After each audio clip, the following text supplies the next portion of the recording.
Suaranya kecil, Anda belum makan malam. Shalom. Yes, saya mengikuti pujian tadi. Saya merasakan bagaimana saya bisa masuk di dalam hadirat Allah dengan pujian itu. Nah, saudara-saudara, saya mau mengajak kita untuk belajar firman Tuhan malam ini. Bagaimana kita boleh melihat kebaikan hati Tuhan. Mari kita membuka kitab Injil Lukas, pasal yang ke-17. Ayat yang ke-11 sampai ayat yang ke-19. Bisa? Oke. Yang sebelah kanan saya di sini, saudara baca ayat yang ke-11. 12 di sini, 13 di sini dan seterusnya. Bisa? Kita bangkit berdiri. Mari kita mulai. Kita mulai. 1, 2, 3. Pelan, ulangin sekali lagi. Suaranya tidak kedengaran. 3, 2, 1.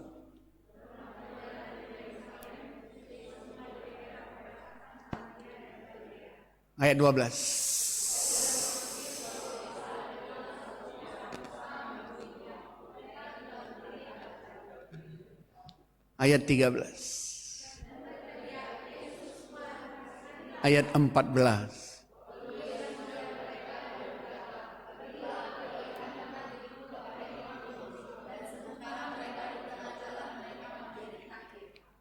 Ayat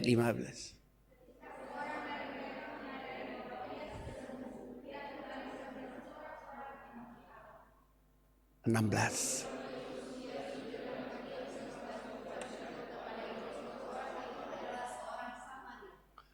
Ayat 17, kemudian Yesus berkata, bukankah ada 10 orang yang, di manakah yang 9 lagi?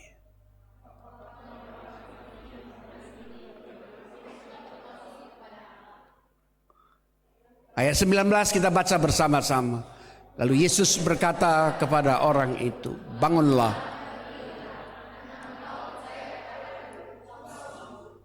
Amin. Dipersilakan duduk. Saya sengaja suruh saudara berdiri supaya saudara jangan ngantuk. Oke? Saudara-saudara, kita mau belajar malam ini bagaimana kita belajar untuk menghargai, belajar untuk mengingat, belajar untuk mengekspresikan sebagai orang yang percaya kepada Tuhan yang sudah berbuat hal-hal yang baik di dalam hidup kita. Amin. Saudara-saudara, ini adalah kesaksian hidup 10 orang kusta. Pernah lihat orang kusta? Pernah? Belum. Saudara datang ke Medan, saya bawa saudara lihat. Di dalam perjanjian lama dan perjanjian baru, saudara-saudara, orang kalau yang terkena penyakit kusta adalah orang yang tidak punya harapan hidup. Siapapun dia. Rakyat jelata, masyarakat menengah, raja, bangsawan, kalau mereka terkena penyakit kusta.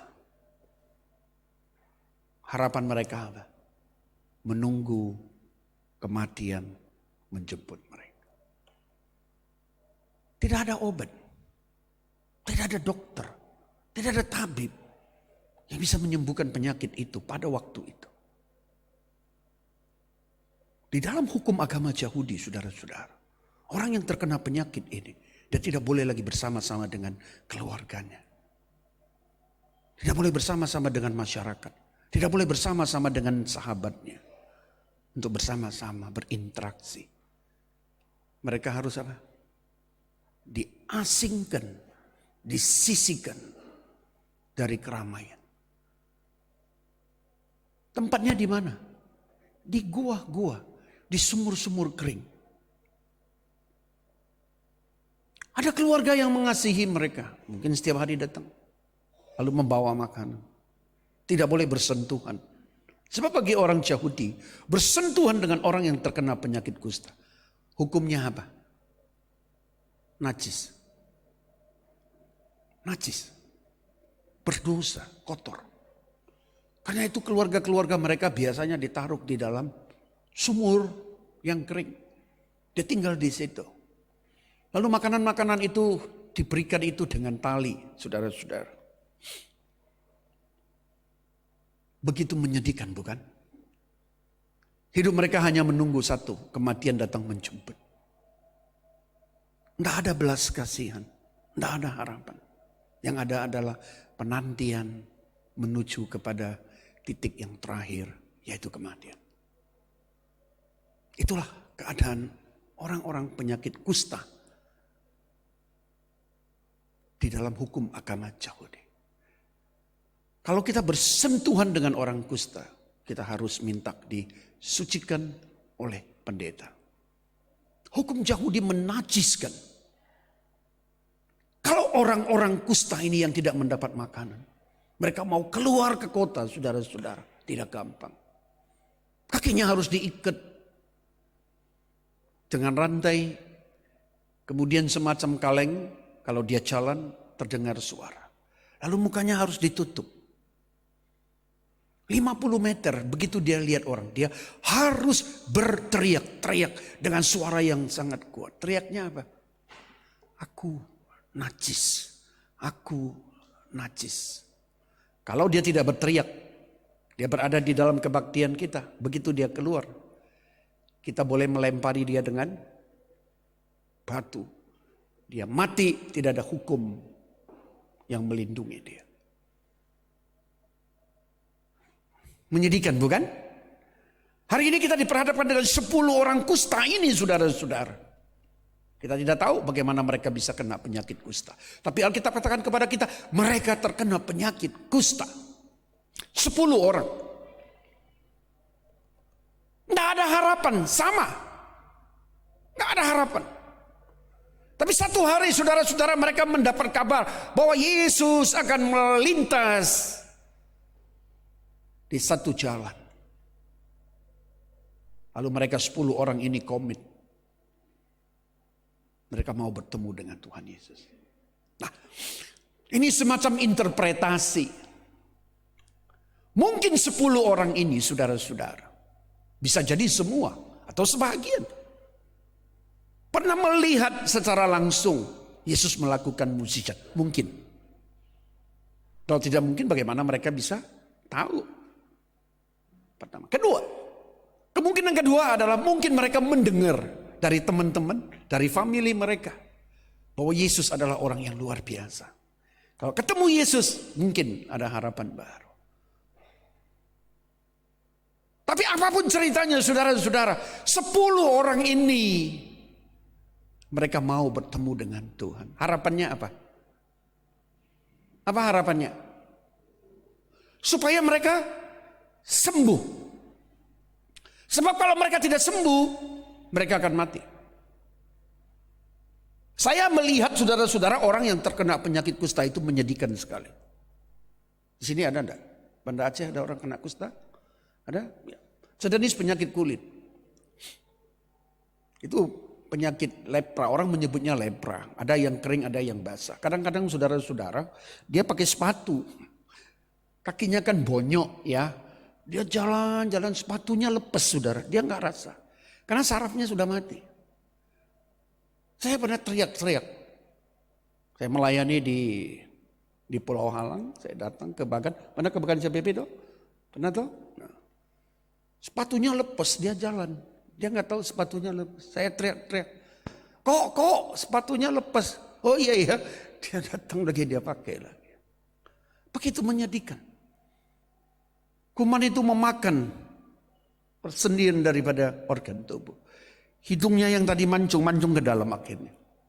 Telinganya habis, tangannya habis. Menyedihkan. Penyakit ini begitu luar biasa. Tidak ada obat. 10 orang ini mengharapkan supaya mereka sembuh, saudara-saudara. Mereka datang kepada Yesus. Persoalannya adalah mereka kena kusta. Yesus pada waktu itu di dalam Lukas ini dia sudah terkena. Alkitab mencatat apa? Banyak orang berbondong-bondong mengikut Yesus, bukan itu? Karena itu mereka nggak boleh dekat dengan Yesus. Itu hukum orang Yahudi. Maka berada pada posisi yang agak jauh. Kalau waktu Yesus melintas daerah itu, 10 orang ini dengan jeritan hati yang memilukan kita. Bahasa Indonesia menerjemahkan apa? Hah? Bahasa Indonesia menerjemahkan apa? Halo? Apa yang diterjemahkan? Waktu mereka melihat Yesus, teriakan mereka itu apa kalimatnya? Hah? Apa? Saudara nggak usah lihat saya udah ganteng saudara. Yang saya mau tanya itu pada waktu dia lihat Yesus lewat, apa jeritan mereka? Hah? Baca. Apa yang mereka sebutkan? Hah? Apa? Yesus Tuhan kasihanilah. Bahasa Mandarin menerjemahkan Yesus Furen kalian wopa.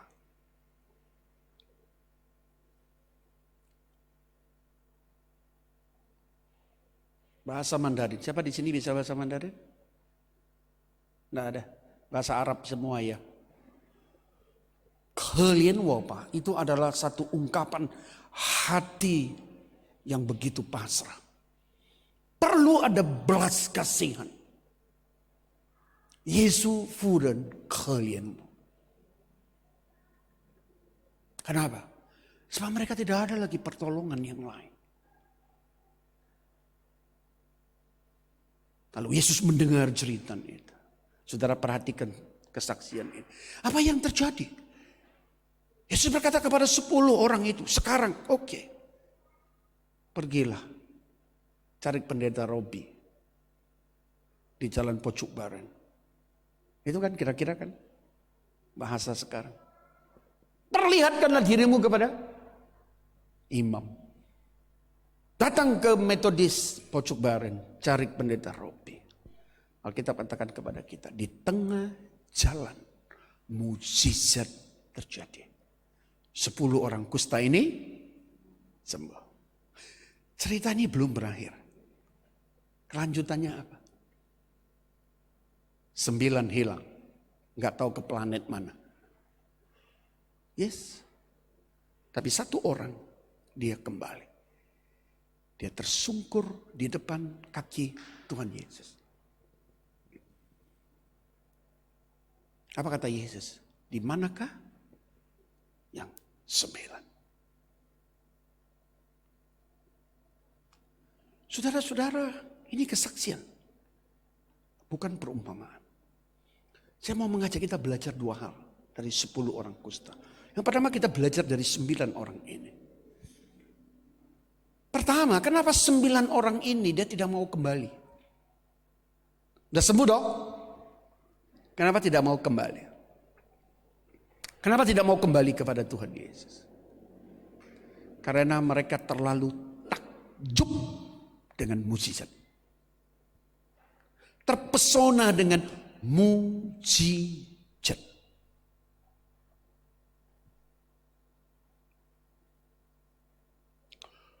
Sembuh, mujizat terjadi.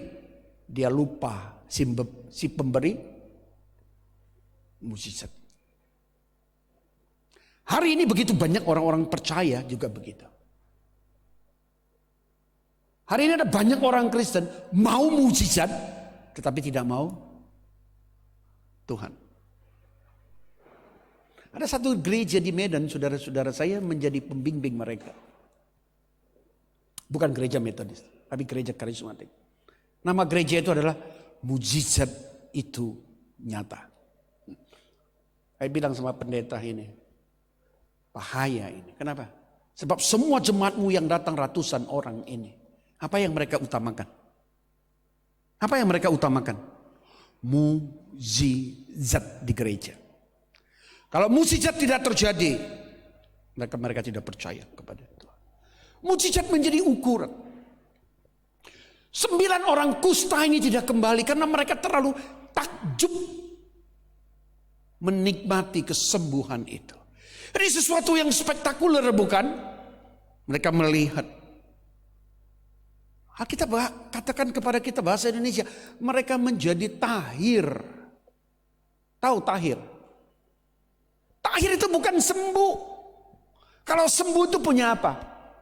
Punya bekas. Tahir itu artinya 9 orang ini, 10 orang ini belum pernah kena penyakit kusta.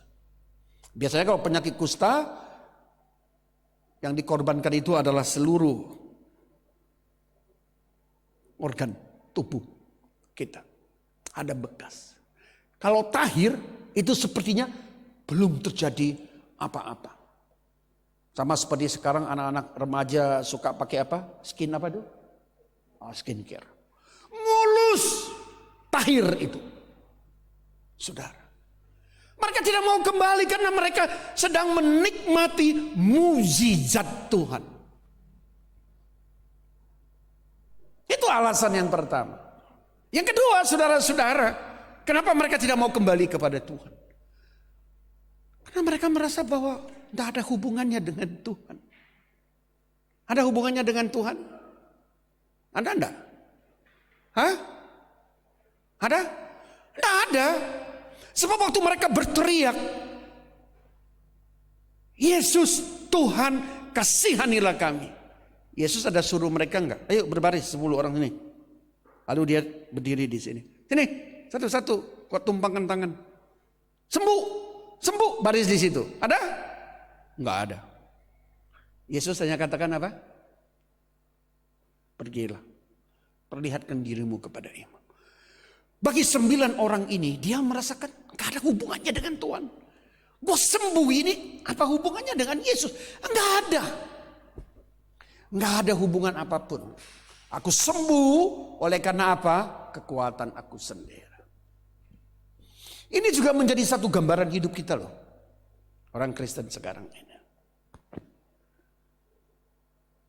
Acap kali saudara-saudara seperti Anda yang muda-muda ini. Kita ini kan orang-orang yang idealis toh. Sering sekali kalau kita mengadakan satu usaha, satu perjuangan dan kita berhasil. Sering kita merasa lupa bahwa semua yang kita lakukan itu, kita merasa bahwa itu karena apa? Kemampuan diri sendiri. Nggak ada hubungannya dengan Tuhan. Kita merasa bahwa Tuhan itu sesuatu yang rohani, yang abstrak, yang berhubungan dengan hal-hal rohani yang ada hubungannya ke surga. 9 orang ini dia tidak mau kembali karena dia tidak merasa bahwa Yesus itu melakukan satu tindakan kepada dia secara real. Karena itu dia tidak kembali. Banyak orang Kristen juga begitu bukan? Dia berhasil di bidang bisnis, dia berhasil di sekolah. Dia berhasil berjuang untuk sesuatu. Dia tidak merasakan bahwa ada campur tangan Tuhan di dalam. Tetapi semua itu oleh karena apa? Kehebatan dia. Sehingga 9 orang ini tidak mau kembali. Tidak kembali kepada Tuhan Yesus. Itu yang kedua. Yang ketiga. Bisa jadi saudara-saudara mereka tidak kembali. Oleh karena mereka merasakan bahwa mereka sembuh itu sesuatu yang biasa saja. Hukum alam mungkin bisa terjadi. Sesuatu yang sepertinya ya memang terjadi. Sehingga tidak merasakan pemikiran bahwa dia sembuh oleh karena ada tangan kasih Tuhan. Sering sekali kita juga begitu loh. Setiap kali saudara waktu malam mau tidur, saudara berdoa enggak? Siapa yang tidur berdoa? Ayo ngaku dosa di hadapan bishop. Ini berarti banyak enggak doa ini. Doa. Sini. Doa ya. Oke, baik. Apa doamu? Apa doamu? Tuhan, jagalah aku. Lindungi aku malam ini. Saya beristirahat dengan tenang. Betul toh? Tadi pagi kamu bangun? Bangun toh? Bangun. Kalau nggak bangun hari ini kamu sudah ALM toh? Kau bangun, saudara. Tapi waktu engkau bangun, engkau bersyukur tidak kepada Tuhan? Hah? Ya bersyukur kepada Tuhan? You tahu enggak tadi malam waktu kamu tidur itu, saudara-saudara, engkau sebenarnya dan aku berada pada satu posisi yang sangat berbahaya sekali. Kalau tadi malam waktu kita tidur, saudara-saudara, kita terbalik bernafas. Hari ini kita semua lewat. Iya kan? Tapi hari ini engkau bisa bangun, saudara-saudara. Engkau rasakan tidak. Engkau bangun bukan karena kehebatan. Bukan. Tadi pagi saya baru dapat berita bahwa ada satu jemaat kita meninggal dunia. Hari ulang tahun konta pengembangan kita. Dia seperti Witek, foto. Dia ketemu dengan saya, dia bilang, Pak Bishop, nanti kita barengan pergi ke daerah-daerah. Ya, saya katakan saya sering ke Banda Aceh. Nanti saya mau ke Banda Aceh mau foto-foto. Hari ini dia sudah ada di Jalan Bintang. Saya yang harus fotoin dia. Lewat. Orang bangun tapi dia tidak bangun. Kita kadang-kala merasa meremehkan bagaimana waktu kita istirahat itu. Kita berada pada posisi yang berbahaya. Yang kedua, saudara-saudara. Pernahkah kita berpikir bahwa kita bisa hidup oleh karena apa? Kita menghirup apa? Udara. Kita menghirup udara. Bayar? Hah? Bayar? Enggak bayar. Pernah sakit? Pernah. Pernah diopname? Pernah. Pernah pakai oksigen? Pernah. Bayar? Gratis. Lu nggak bisa keluar dari rumah sakit kalau nggak bayar. Lu bayar, bayar. Tapi hari ini lu bernafas dengan udara yang sama. Lu bayar nggak? Lu nggak bayar. Pernahkah kita berpikir bahwa apa yang kita hirup, kita hidup itu bukan sesuatu yang biasa, bukan yang biasa, tetapi sesuatu yang luar biasa. Tetapi oleh karena kita alami itu setiap detik, setiap saat, kita merasakan itu sesuatu yang lumrah. 9 orang kusta ini sama, saudara. Sehingga mereka merasa, untuk apa gue kembali kepada Yesus? Biasa. Hukum alam bisa membuat seperti itu. Gue sembuh. Saya punya satu jemaat, punya anak, saudara-saudara, SMP. Dia kalau malam itu bengek, tahu bengek? Hah? Tahu bengek ya? Wah, dia batuk itu sampai matanya merah. Kasian banget. Bawa ke dokter spesialis paru-paru. Di Medan itu dokter spesialis paru-paru. Bawa dari satu ini, gak sembuh. Tapi satu kali saudara-saudara, ada orang bilang sama dia begini, Pak, anakmu begini, bawa ke Belawan. Tahu Belawan? Belawan itu kan di dekat laut itu. Kalau saudara pergi ke Belawan itu, aroma bau laut itu menyengat. Beda dengan laut di sini. Ini kan lautnya ini kan Samudra Hindia toh. Di sana itu kan Selat Malaka. Itu baunya itu enggak enak. Tapi orangnya menganjurkan bawa ke sana. Kasih dia cium udara di situ. Saudara tahu, 2 bulan dibawa, sembuh dia. Wow. 9 orang kusta ini dia juga merasa bahwa itu hukum alam yang terjadi. Sehingga dia sembuh. Sehingga mereka berpikir, untuk apa aku kembali kepada Yesus? Itu 3 alasan itu yang membuat mereka tidak kembali. Tapi mari kita belajar kepada hal yang kedua. Injil Lukas mencatat 9, 10, 1 itu yang kembali. Siapa dia? Injil Lukas mencatat dia adalah seorang Samaria. Saudara tahu kenapa Injil Lukas mencatat ini orang namanya Samaria, suku Samaria? Karena bagi orang Yahudi, orang Samaria ini adalah orang Yahudi peranakan. Bagi orang Yahudi, mereka juga punya level. Kalau orang Yahudi yang tidak asli, maka identik. Maaf, itu seperti apa? Anjing. Tidak boleh bersentuhan. Misalnya kalau jalan, ini jalannya cuma 60 cm ke pintu sana. Tiba-tiba ada orang Samaria jalan. Orang Yahudi jalan. Kiri kanannya negot. Saudara tahu nggak apa yang terjadi? Apakah orang Yahudi ini akan menabrak orang Samaria? Atau orang Yahudi itu akan lompat ke got? Hah? Dugaan saudara mana? Hah? Ini orang Samaria dari sana jalan. Ini jalannya 60 cm. Ini kan keramiknya 60 ya. Kiri kanan ini got. Dari sana orang sama. Dari sini orang Yahudi dia jalan. Pertanyaan saya adalah, apakah orang Yahudi ini dia akan senggol orang Samaria? Atau dia ngungsep ke got itu? Hah? Apa yang dia lakukan? Hah? Lebih baik dia ngungsep ketimbang bersentuhan dengan orang Samaria. Injil Lukas mencatat ini orang-orang Samaria. Kenapa Lukas mau mencatat? Supaya orang Yahudi tahu meskipun ini yang disebut kucing kurap ini, tapi justru dia yang kembali kepada Tuhan Yesus. Orang Samaria. Penulis Injil Lukas ini sengaja mencatat identitas orang Samaria.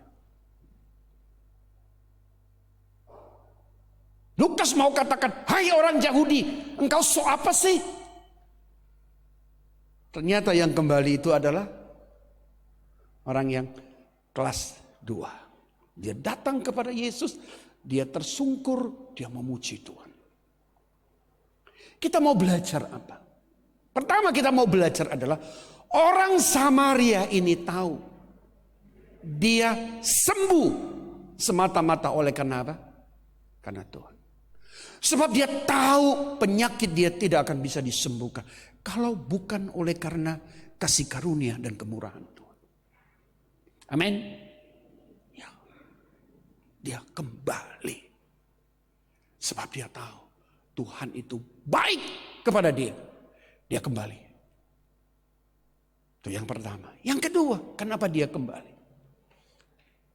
Sebab dia tahu waktu Tuhan menyuruh dia pergi, itu adalah tindakan iman. Tindakan iman. Iman itu kadangkala tidak butuh apa? Logika. Saudara bisa uraikan 5 roti 2 ikan itu 5.000 orang makan? Bisa? Bisa? Bisa enggak?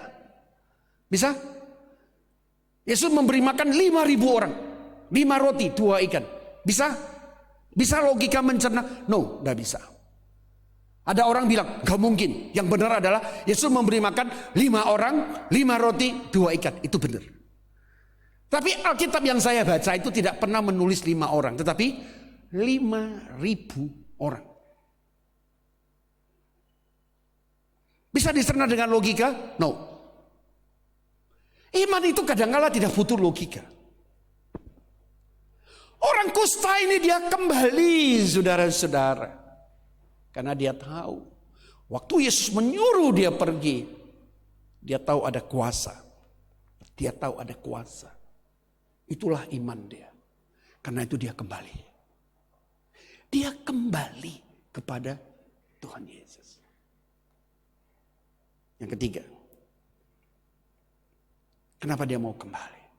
Karena dia tahu berterima kasih kepada kebaikan hati Tuhan Yesus. Amin. Nah, saudara-saudara, saya mau mengakhiri khutbah ini. Anda sendiri yang berkumpul di sini malam ini. Saya mau mengajak kita merenung sejenak. Mereview perjalanan hidupmu yang lalu sampai malam ini. Perjalanan hidupmu yang Tuhan pimpin. Gak usah jauh lah. Tahun kemarin sampai hari ini, kan baru 1 tahun. Perjalanan hidupmu yang pasti ada pergumulan, betul? Pasti ada cucuran air mata. Pasti ada keputusasaan. Pasti ada beban berat yang engkau alami sampai malam ini. Hari ini engkau bisa lewati sampai hari ini.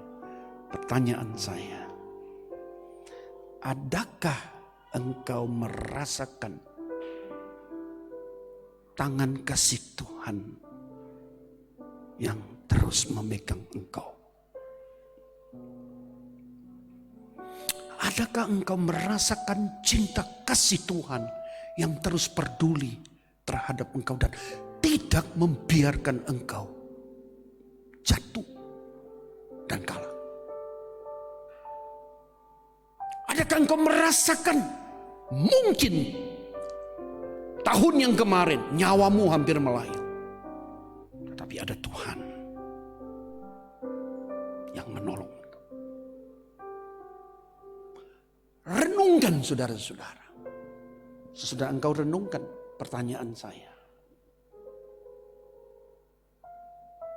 apa responmu terhadap kebaikan hati Tuhan?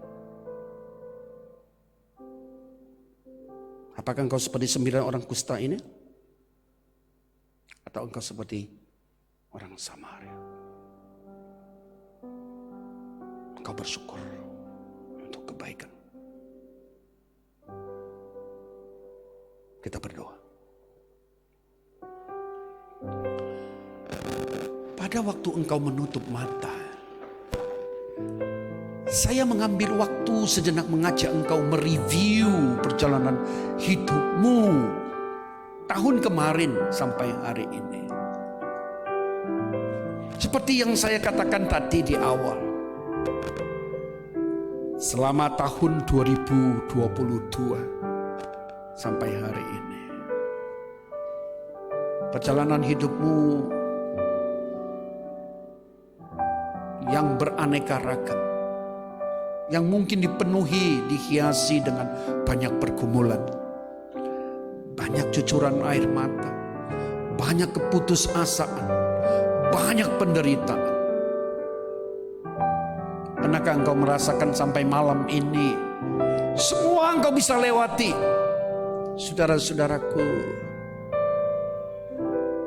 ada satu rahasia engkau bisa lewat yang seharusnya dalam logika berpikirmu aku tidak akan mampu, tapi hari ini engkau melewatinya sampai malam ini. Pernahkah engkau berpikir begitu? Kalau engkau berpikir sampai sejauh itu, saya mau bertanya, kenapa engkau bisa melewati itu? Kenapa bisa menjalani itu sampai malam ini? Dan engkau tetap eksis sampai hari ini. Kenapa? Pernahkah engkau terpikir bahwa ada Tuhan kita yang kita sembah itu, yang memungkinkan engkau bisa melewati itu? Apakah engkau pernah terpikir bahwa Tuhan kita yang kita sembah itu, dengan cinta kasih dan kesetiaan Dia yang tidak pernah berubah itu, terus menggenggam hidupmu sehingga engkau bisa melewati? Kalau tidak engkau sudah jatuh, kalau tidak engkau akan gagal, kalau tidak engkau sudah tidak ada di dalam bumi. Pernahkah engkau berpikir seperti itu? Bahwa tangan itu yang memungkinkan engkau bisa berada sampai hari ini adalah tangan Tuhan Yesus. Pernahkah engkau berpikir itu, saudara-saudaraku? Pikirkanlah.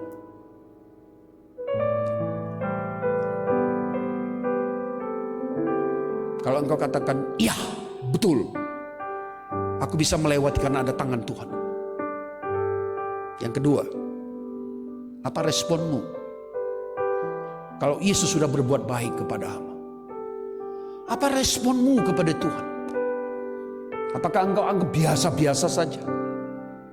Apakah engkau anggap itu tugasnya Tuhan? Atau sebaliknya, engkau mau berkata, Tuhan terima kasih, engkau begitu baik. Tuhan terima kasih, aku ada sampai hari ini oleh karena engkau kasih setiamu belum berubah. Aku tahu engkau ada, engkau bersama dengan aku karena engkau mengasihi aku. Saudara-saudara, malam ini mari di hati kita yang paling dalam sekali lagi kita mengingat cinta kasih Tuhan yang begitu baik. Katakanlah di dalam hatimu, Tuhan, aku berterima kasih kepadamu.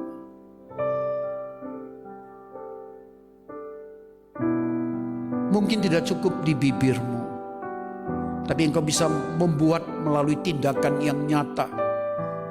Apa itu? Engkau semakin giat untuk lebih dekat dengan Tuhan. Atau mungkin engkau semakin giat untuk mengambil pelayanan di gereja ini.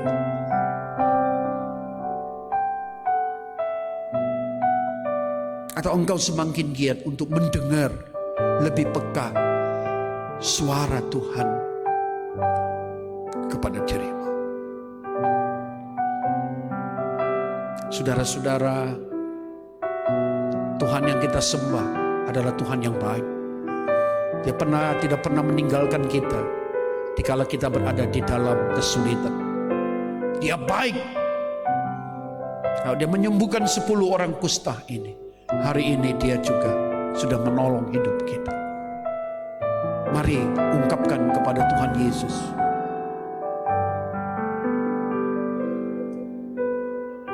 Katakan kepada dia, Tuhan terima kasih untuk kebaikan-Mu. Aku ada hari ini karena Engkau. Katakan kepada Yesus. Dia mau mendengar itu dari lubuk hati kamu yang paling dalam. Bicaralah kepada Tuhan.